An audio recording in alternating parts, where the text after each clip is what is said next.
Agradecemos que usted se informe con Hechos AM en el día martes. Apenas estamos comenzando la jornada y tenemos un tema muy interesante para desarrollar a esta hora.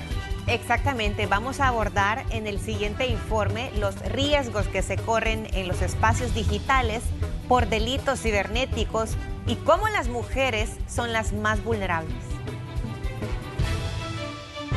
Cada 39 segundos se presenta un ciberataque y la mayoría de las víctimas son mujeres adultas mayores. A nivel mundial, muchos tuvieron que migrar de lo presencial a lo virtual y con ello también incrementaron los delitos cibernéticos, especialmente hacia las mujeres. De acuerdo con la Organización de las Naciones Unidas, los correos maliciosos incrementaron en un 600%, mientras que los sitios electrónicos falsos en un 350% desde el inicio de la pandemia. Se aprovechen de la vulnerabilidad de conocimiento en temas de ciberseguridad para justamente provocar robo de información y robo de dinero, lo cual pone en riesgo a las mujeres adultas mayores que están utilizando los servicios digitales para poder generar ingresos para sus familias o sus empresas. Pero también las redes sociales son armas que se utilizan para robo de identidad. Hace 2 años, Stephanie fue víctima de un hacker quien robó su cuenta de Facebook y se comunicaba con familiares y amigos. Aunque el caso no trascendió y incrementó sus medidas de seguridad. Pues la verdad, no poner mucha información de mi vida personal. También como no poner muchas fotos, no agregar a personas desconocidas e incluso no contestar mensajes, privatizar mis redes sociales para las personas solamente que yo más conozca, familiares, amigos cercanos. De acuerdo con la representante de ONU Mujeres, ese sector es el más vulnerable. La violencia virtual contra las mujeres se ha incrementado sobre todo desde el año anterior acá, en la medida que la pandemia afectó a las sociedades y los medios virtuales adquirieron mucho mayor importancia para la comunicación en la sociedad. También y lamentablemente se incrementó la violencia contra las mujeres por el internet, por las redes sociales. Esas prácticas como la revelación indebida de datos o información de carácter personal son penalizados, según la Ley Especial contra Delitos Informáticos y Conexos, que estableció que quien difunda este tipo de información, como imágenes, videos, texto, audios, entre otros, serán sancionados de 3 a 5 años. Pero también existen sanciones a quienes vulneren los derechos de la mujer, que también puede conllevar a una responsabilidad civil. Quien toma nuestra fotografía y la difunde sin nuestro consentimiento, sean en situaciones íntimas o no, se pueden utilizar las vías a las que se refiere esta ley, la Ley Especial Integral para una vida libre de violencia. Si nosotros nos inclinamos por utilizar el mecanismo de esta ley, pues hay que acudir a la Fiscalía General de la República e interponer la denuncia correspondiente. También existe otra vía que no es una vía penal, sino que es una vía civil. ¿A qué me refiero con esto? Es decir, que podemos acudir ante los tribunales civiles y mercantiles y presentar una demanda para iniciar un proceso que se llama proceso declarativo común. Es importante acudir a mecanismos que garanticen la ciberseguridad, especialmente en mujeres que son víctimas de violencia sexual, ciberacoso, ciberhostigamiento, distribución no consensuada de imágenes íntimas y sexuales y demás tipos de vulneraciones. Este es un informe de Marcela Rivera.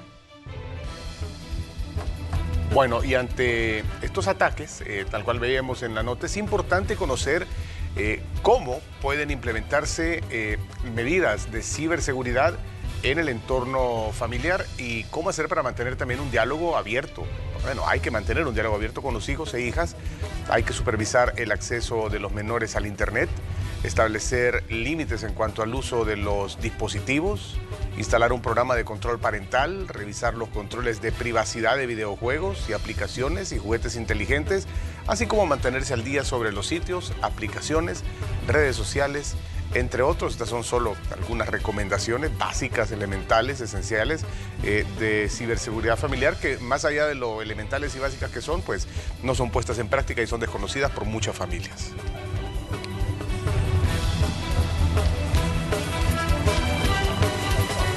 Y bueno, importante también mencionar que para las personas que hacen uso de herramientas digitales, mencionarles, tomar sus propias medidas, tanto en las redes sociales como en correos electrónicos para proteger esta información personal.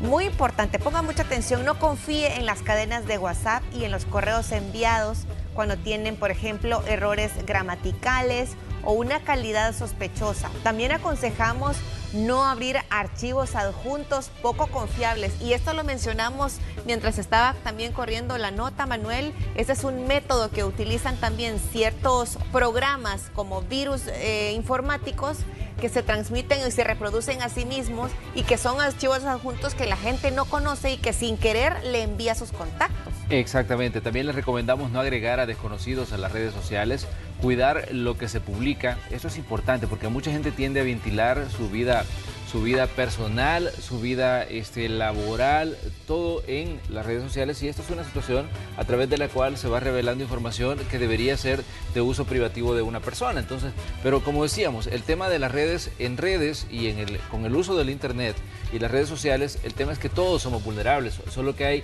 el nivel de vulnerabilidad crece respecto a cierto grupo de población que tal vez no está muy familiarizada con el uso de los dispositivos electrónicos, no está familiarizada con las trampas que le pueden poner hasta cierto punto, quienes busquen quedarse con sus datos, quienes busquen robar información de sus cuentas, quienes busquen obtener información de sus condiciones de vida, porque muchas personas a veces van publicando dónde se encuentran, qué están haciendo, qué están comprando, y esto en determinado momento se convierte en un arma de doble filo para muchas situaciones. Entonces, lo recomendable acá es tener mucho cuidado con lo que se publica y por lo general pensar de que si subimos información al internet, esa información ya es de dominio público. Ya no es suya. No, ya no. O sea, ya media vez está publicado, pues ya no le pertenece.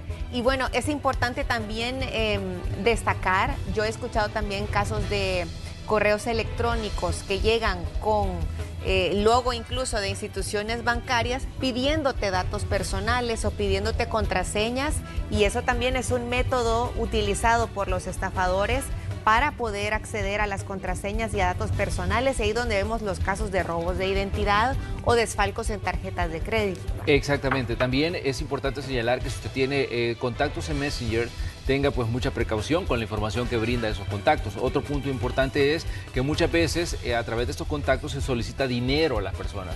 Por ejemplo, tengo un problema y hablan haciéndose pasar por parientes a los que les han robado una fotografía y también han entrado a los contactos. Entonces, y el problema es que muchas veces esto es como el punto propicio para que se cometan estafas. Ofreciéndote dinero, ¿verdad? Otros, mire, un pariente suyo lejano allá en Zambia murió en un accidente y le ha heredado $9 millones. Sí, ¿Cómo se los hacemos llegar? Y la gente dice, oye, ¿de dónde me saqué yo $9 millones? Y accede, ¿verdad? Es como el truco del vehículo. Hay que tener sentido común tiene también. que mandar X cantidad de dinero para reclamarlo. Esto definitivamente, cuando algo parece demasiado bueno, pues desconfíe, porque esto puede ser, el inicio de una estafa y de un problema para la persona que utiliza sus cuentas a través de las redes sociales o incluso a través de aplicaciones telefónicas como el WhatsApp. Así que hay que tener mucho cuidado con todo esto, y la recomendación, ¿no? Siempre esté atento a lo que está publicando y a quienes están, en sus redes sociales. Marcela Rivera, gracias por la preparación de este tema y por traerlo a la mesa y dar estas recomendaciones. Bien, seguimos con más información. Esta es una noticia positiva y nos da mucho gusto trasladarla a todos ustedes. Para la representante de la Organización de las Naciones Unidas en El Salvador, escuche bien, hay una considerable disminución de los casos de feminicidios en el país. Conozcamos más en el siguiente reporte.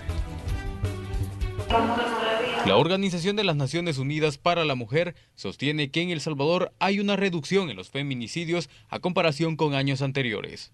Lo que hemos observado en los últimos años sí es una clara tendencia a la disminución de la tasa de feminicidio en el país, lo cual nos alegra porque hace unos 4 años el país tenía una tasa de 13 por 100.000 feminicidios. Hoy tenemos una tasa de 6 por 100.000. La representante de ONU Mujeres, Ana Elena Badía, además aseguró que trabaja junto a la Unión Europea para fortalecer las capacidades de las entidades del Estado, como la Policía, la Fiscalía y la Corte Suprema de Justicia, para atender los casos relacionados contra la violencia de la mujer. Para contribuir a reducir la violencia feminicida en general, los feminicidios en particular, y el abordaje de las situaciones de violencia, ¿verdad? La investigación de los hechos, el esclarecimiento de los mismos, ¿verdad? Y que pueda mejorar en general la situación. En los próximos días se espera brindar avances sobre la segunda fase para el fortalecimiento de las capacidades del Estado en pro de la mujer. Este es un informe de Dani Guarita para Noticiero Hechos.